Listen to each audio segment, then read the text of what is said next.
Hello students, welcome back to my channel। इससे previous class के अंदर हम क्लास 9th में एक्सरसाइज 4.3 सॉल्व कर रहे थे और जिसके हमने क्वेश्चन 6 तक कंप्लीट कर लिए थे। आज हम कंटिन्यू क्वेश्चन 7 स्टार्ट कर रहे हैं, mathematics class 9।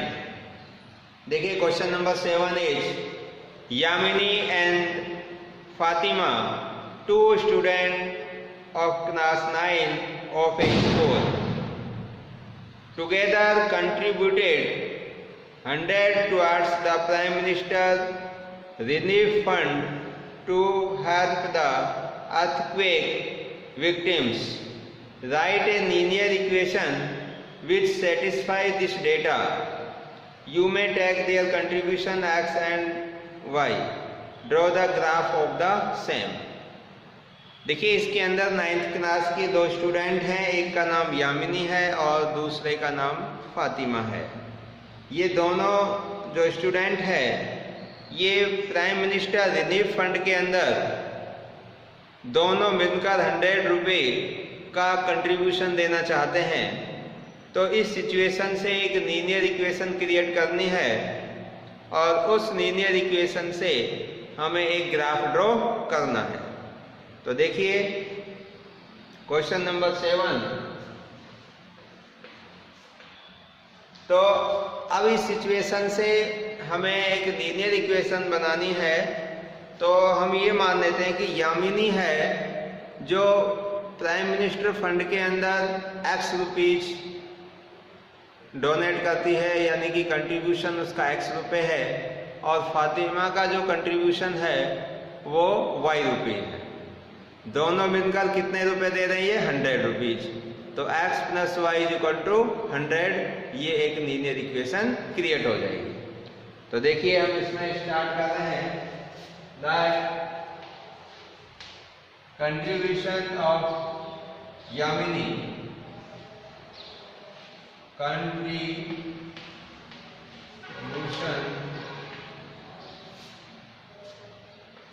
Of Yamini be x rupees and contribution of Fatima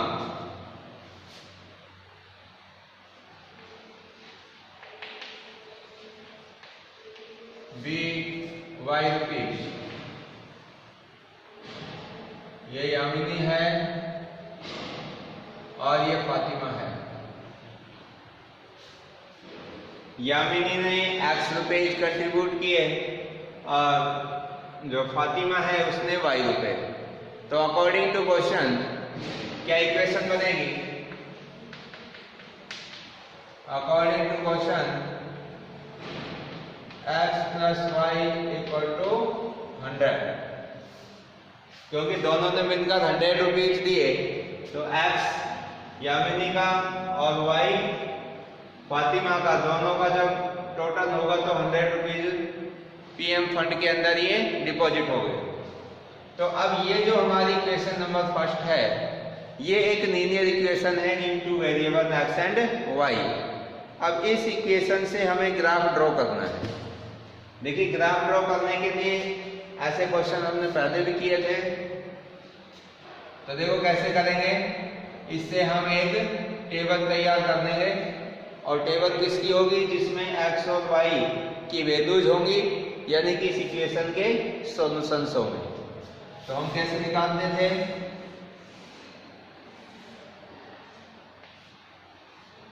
यहाँ पर x इधर y। देखिए तरीका मैंने बताया था कि वन टाइम इस इक्वेशन में अगर हम x की वैल्यू 0 पुट करते हैं तो y की वैल्यू कितनी आएगी? 100। मैं x की जगह यहाँ पे 0 कर देता हूँ, तो ये 0 हो गया। 0 प्लस y इक्वल टू 100। अब मैं y की वैल्यू 0 कर देता हूँ, y 0 कर देंगे तो x में 0 ऐड करेंगे तो x रहेगा x इक्वल टू 100। तो ये हमारे 2 पॉइंट्स आ गए इसमें। x और y के, यानी कि ये इस इक्वेशन के सॉल्यूशन है। x इक्वल टू 0 और y इक्वल टू 100 और x इक्वल टू 100 और y इक्वल टू 0। अब ये जो दो सॉल्यूशंस आए हैं इनको हम ग्राफ पेपर के ऊपर शो कर देंगे। तो देखिए कैसे करेंगे। तो ये हमारा एक होता है हॉरिजॉन्टल एक्स एक्सिस, इसको कहते हैं हम वर्टिकल वाई एक्सिस। तो ये ऊपर होता है पॉजिटिव वाई एक्सिस, दोनों का जो क्रॉस पॉइंट है उस ओरिजिन पॉइंट के नीचे का जो पोर्शन है ये नेगेटिव वाई एक्सिस और लेफ्ट हैंड साइड में ये नेगेटिव एक्स एक्सिस। अब देखिए हम इसमें स्केल क्या लें, किस स्केल से हम इसको बना सकते हैं, क्योंकि ये जो x की वैल्यूज है ये 100 है, y की वैल्यूज भी इसमें कितनी है 100 है। तो x और y की वैल्यूज दोनों में 100 है। तो अगर हम एक बॉक्स के अंदर या तो 10 रुपीज का डिफरेंस ले सकते हैं या 20 रुपीज का डिफरेंस। अगर हम 10 का डिफरेंस लेंगे तो बड़े 10 बॉक्स आएंगे और 10 बॉक्स के अंदर ये 100 है जो इसके अंदर शो हो जाएगा। अगर हम एक बॉक्स में यानी कि 1 सेंटीमीटर की जो लेंथ है, एक बड़ा बॉक्स है वो 1 सेंटीमीटर की लेंथ अगर हम 20 रुपीज के इक्वल लेते हैं तो 5 बॉक्स के अंदर है जो ये सारी वैल्यूज इसमें आ जाएगी। तो देखिए हम इसका स्केल लेते हैं, यहाँ पर क्या होगा स्केल 1 सेंटीमीटर इक्वल टू 20, थोड़ी सा देख लेता हूँ। 1 centimetre is equal to 20 rupees. ये हमने स्केल दे दिया दोनों एक्सिस पर, एक्स एक्स और वाई एक्स पर। अब देखिए ये हमारा 0 तो यहाँ से शुरू कर देता हूँ मैं 20, ये 40, 60, 80 और ये 100। इधर वाई पर भी ये 0 के बाद 20, 40, 60, 80 और ये 100। अब देखिए हमारा जो फर्स्ट पॉइंट है इसके अंदर है जो points are noting point, noting the points कौन कौन से हैं 0, 100 और 100 और 0। इन पॉइंटों को इस पर प्लॉट कर देते हैं। तो क्या बनेंगे भाई, x की वैल्यू फर्स्ट में 0 है, y 100 है, x 0 y 100, ये एक पॉइंट आ गया, इसका नाम हम ये रख देते हैं 0 और ये 100। दूसरा पॉइंट है 100 0, यानी x की वैल्यू 100 है और y 0 है, यहीं पे आएगा ये पॉइंट, इसका नाम हम b रख देते हैं 100, 0। अब इन दोनों पॉइंटों को जोड़ देते हैं। तो ये एक स्ट्रेट लाइन जो आई है वो इस इक्वेशन से आई है हमारे पास। तो इस इक्वेशन का ये ग्राफ हो गया x + y = 100। तो इस तरह से हम इसको ग्राफ पेपर के ऊपर शो कर सकते हैं। आइए नेक्स्ट क्वेश्चन करते हैं।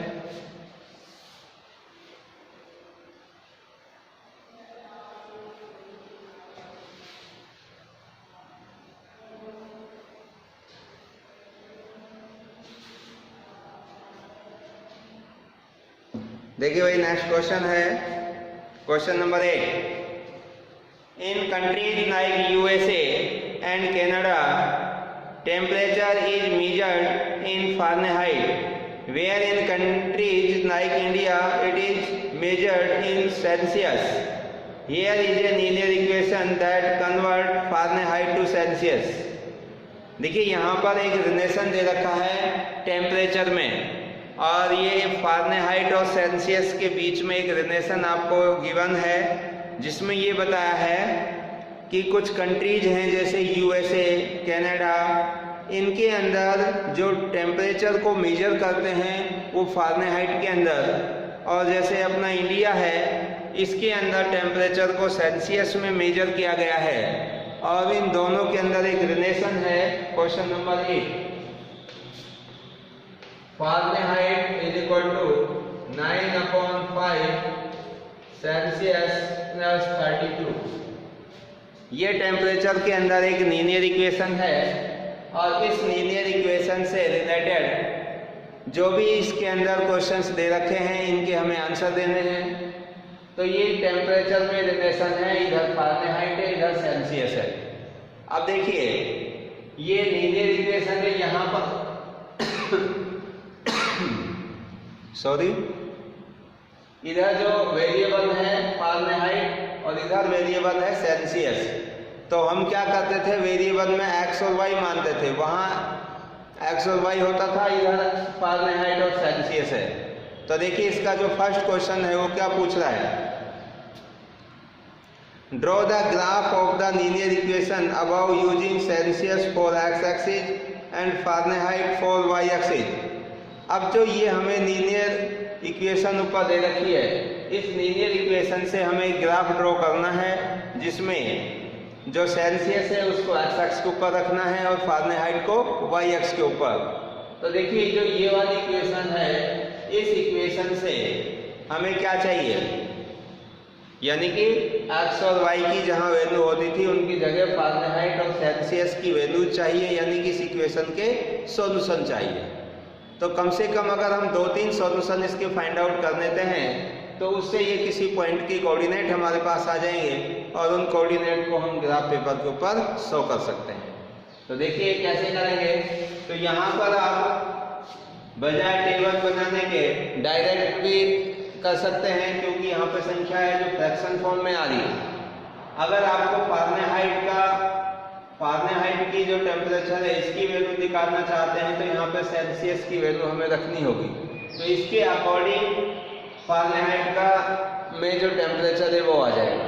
सपोज करो कि हमने यहाँ पर जो सेल्सियस है, टेम्परेचर की जो वैल्यू है वो सेल्सियस में अगर इधर साइड में रखी, राइट हैंड साइड में, तो इसके करस्पॉन्डिंग में राइट हैंड साइड में जो वैल्यू आएगी वो फारेनहाइट की वैल्यू आ जाएगी। फिर कोई दूसरी वैल्यू रखेंगे सेल्सियस की तो उसके करस्पॉन्डिंग में फिर फारेनहाइट की वैल्यू कैलकुलेट हो जाएगी। तो उससे हमारे पास में एफ और सी, फारेनहाइट और सेल्सियस में टेम्परेचर आ जाएंगे, जो कि हमारे सॉल्यूशंस होंगे, एक्स और वाई की वैल्यू होंगी, वो किसी पॉइंट के कोऑर्डिनेट होंगे और उनको हम ग्राफ पेपर के ऊपर इजीली शो कर सकते हैं। तो देखिए स्टार्ट करते हैं इसको। तो यहाँ पर एफ, मैं यहाँ पे सी की वैल्यू रख रहा हूँ, F C equal to 10 degree. अगर मैं यहाँ पे सी की वैल्यू जो टेम्परेचर है वो कितना रखूँ, 10 डिग्री रखता हूँ, तो उसके अकॉर्डिंग फारेनहाइट की वैल्यू क्या आएगी, C equal to then F is equal to 9/5 into C की जगह लिख रहा हूँ 10 डिग्री प्लस 32, सॉरी यहाँ 5 है, इससे कैंसिल हो जाएगा, 5 2 जा 10 और 9 2 जा 18 प्लस 32 इज इक्वल टू 50। तो फारेनहाइट में कितना आ गया, 50 आ गया टेम्परेचर। तो एक तो सॉल्यूशन ये हो गया, फर्स्ट सॉल्यूशन।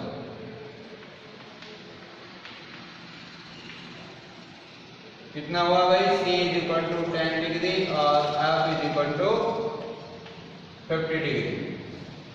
तो ये आपका फारेनहाइट में टेम्परेचर और ये किस में है, सेल्सियस में। F is equal to 50 Fahrenheit की टेम्परेचर। अब नेक्स्ट देखिए, अगर मैं यहाँ पर टेम्परेचर रखता हूँ 10 के बजाय 20, तो ये फिर इंक्रीज हो जाएगा। F temperature C equal to, यहाँ पे कर देता हूँ मैं 20, देन टेम्परेचर इन फारेनहाइट, तो क्या बनेगा ये 9/5 इंटू सी के स्थान पर कितना हो जाएगा 20 प्लस 32, इससे कैंसिल करेंगे तो 4 और इसको मल्टीप्लाई कर देंगे 36 प्लस 32 और ये आ जाएगा आपका 68। तो ये हमारे पास सेकंड सॉल्यूशन आ गया। तो सेकंड सॉल्यूशन क्या होगा भाई, C is equal to 20 and F is equal to 68। अब इसी प्रकार से हम आगे की और सॉल्यूशन भी निकाल सकते हैं, लेकिन एक ग्राफ ड्रॉ करने के लिए लीनियर इक्वेशन का वो 2 पॉइंट्स हमारे लिए सफिशिएंट है। तो अब इनसे हम ग्राफ ड्रॉ कर देंगे। देखिए, तो इसका ग्राफ ड्रॉ करते हैं। यहाँ पर ये वर्टिकल वाई एक्सिस है, ये हॉरिजॉन्टल एक्स एक्सिस है, ये पॉजिटिव है, ये ओरिजिन पॉइंट, ये वाई डैश, ये एक्स डैश। देखिए, अब इसके अंदर हम स्केल क्या रखेंगे? स्केल रखने के लिए जो हमारे पास इसके पॉइंट हैं, इधर है 10, 50, 20, 68, यानी कि अगर हम 10 डिग्री का डिफरेंस दे देते हैं तो ये सारे पॉइंट इजीली हम शो कर सकते हैं। तो क्या देंगे इसका स्केल? स्केल देंगे दोनों अक्षों के ऊपर बॉल एक्सिस, यानी कि 1 centimetre is equal to 10 degree. तो 10 डिग्री का हम डिफरेंस लेके चल रहे हैं। तो देखिए क्या होगा, जो एक्स एक्स पर यहाँ तो हमारा था सेल्सियस, इसमें क्या था हमारा सेल्सियस, और इसके ऊपर फारेनहाइट। तो यहाँ पर 0, ये हो जाएगा 10, 20, 30, इस तरह से आगे बढ़ जाएगा। और वाई एक्स के ऊपर ये 10, 20, 30, 40, 50, 60, 70।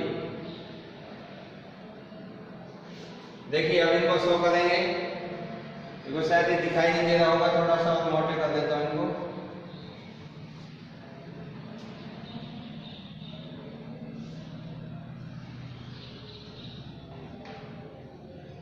इधर 10, इधर 20, 30, 40, 50, 60, 70, इस तरीके से ये सारे हमारे फारेनहाइट में थे। ये टेम्परेचर फारेनहाइट में है। देखिए, अब हमारा जो फर्स्ट पॉइंट है, वो फर्स्ट पॉइंट है कौन कौन सा है? 10 और 50, प्लॉटिंग द पॉइंट्स। यहाँ पर लिख देते हैं प्लॉटिंग द पॉइंट्स। कौन कौन से पॉइंट है? 10 और 50, और नेक्स्ट है 20 और 68। इनको इस पे प्लॉट करते हैं। तो फर्स्ट पॉइंट 10 और 50, यानी कि सेल्सियस में एक्स एक्स पर 10 है और वाई एक्स पर 50 है। तो 10 के अकॉर्डिंग ये 50 यहाँ पे आ जाएगा। ये पॉइंट दे देते हैं इसको 10 और ये 50। सेकंड जो पॉइंट है, एक्स की वैल्यू 20 और वाई की वैल्यू 68, यानी कि सेल्सियस में 20 है और फारेनहाइट में 68। तो देखिए 68 हम देखेंगे तो ये 68 आपका इधर 70 से स्मॉल 2 बॉक्स नीचे आएगा, 2 छोटे खाने नीचे, क्योंकि ये 60 है और जो छोटे छोटे एक बॉक्स है उसमें 1 डिग्री आ जाएगा। तो आपका जो 20 के अकॉर्डिंग यहाँ पे पॉइंट आएगा इस तरीके से। इसका भी लिख देते हैं 20 और ये 68। अब देखिए, इनको ज्वाइन कर देंगे इस प्रकार से। इसको अगर हम आगे बढ़ाएंगे तो ये हमारा एक ग्राफ ड्रॉ हो गया, और इस ग्राफ से जो हमारे पॉइंट हैं वो ए और बी है, और ये जो आपकी स्ट्रेट लाइन आई है वो इस इक्वेशन से आई है, F इक्वल टू दिस। तो इस प्रकार से हम इसको ग्राफ पेपर के ऊपर शो कर सकते हैं। अब इसका जो सेकंड पार्ट है वो क्या है? सेकंड पार्ट है, if the temperature is 30 degree Celsius, what is the temperature in Fahrenheit? तो फारेनहाइट में क्या होगा? तो इसको इरेज कर रहा हूं मैं।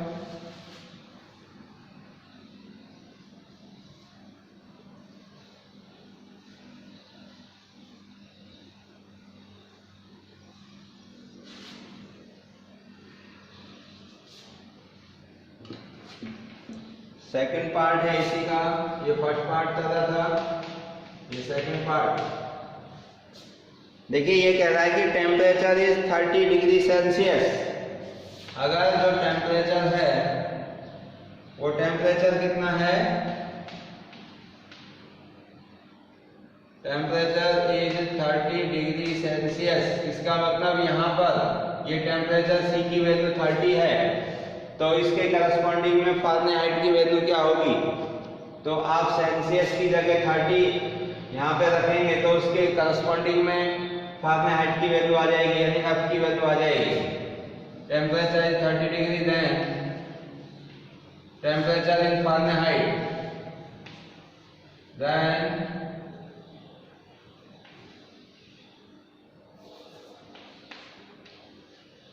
Temperature in Fahrenheit is equal to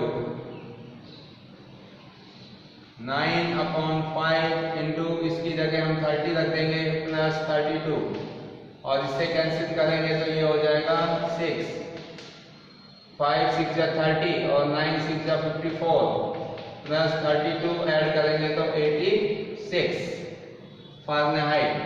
तो ये 86 फ़ारेनहाइट आपका टेम्परेचर आ गया जब सेल्सियस में टेम्परेचर कितना था, 30 डिग्री। और देखिए नेक्स्ट पार्ट है इसका थर्ड।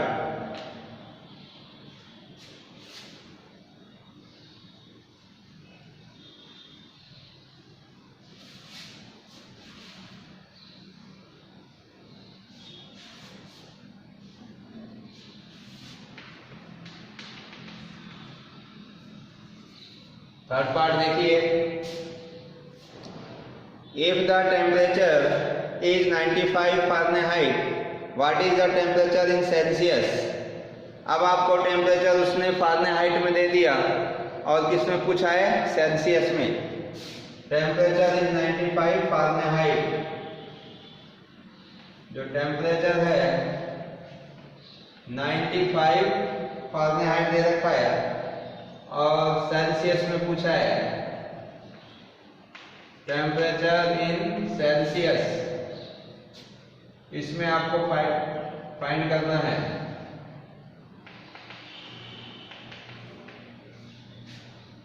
तो देखिए, तो फ़ारेनहाइट में टेम्परेचर की जगह हम 95 रखेंगे, एफ की जगह हो जाएगा 95,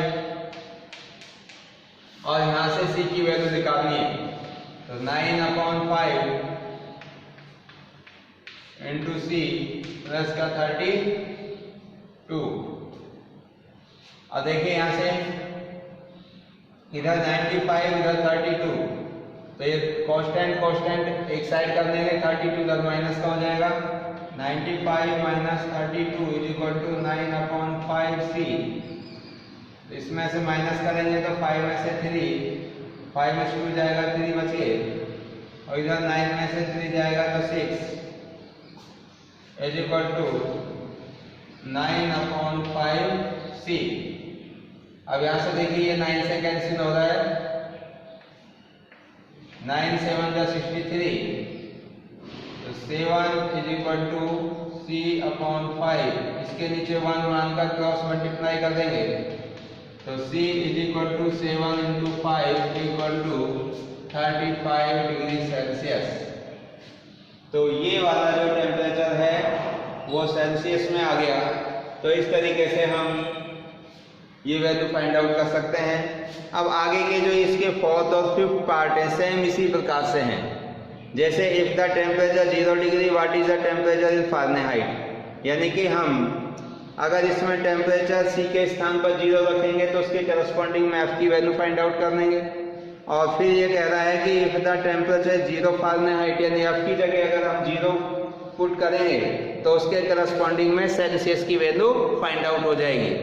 तो सिमिलरली ये 2 पार्ट्स हैं, आप इसी प्रकार से कंप्लीट कर सकते हैं। तो आज की क्लास में बस इतना ही। ये वाली जो एक्सरसाइज है ये कंप्लीट हो गई, और यहाँ से आगे के जो भी एक इसमें एक्सरसाइज बची हुई है 4.4, ये नेक्स्ट क्लास में हम सॉल्व करेंगे। So thank you and thank you very much.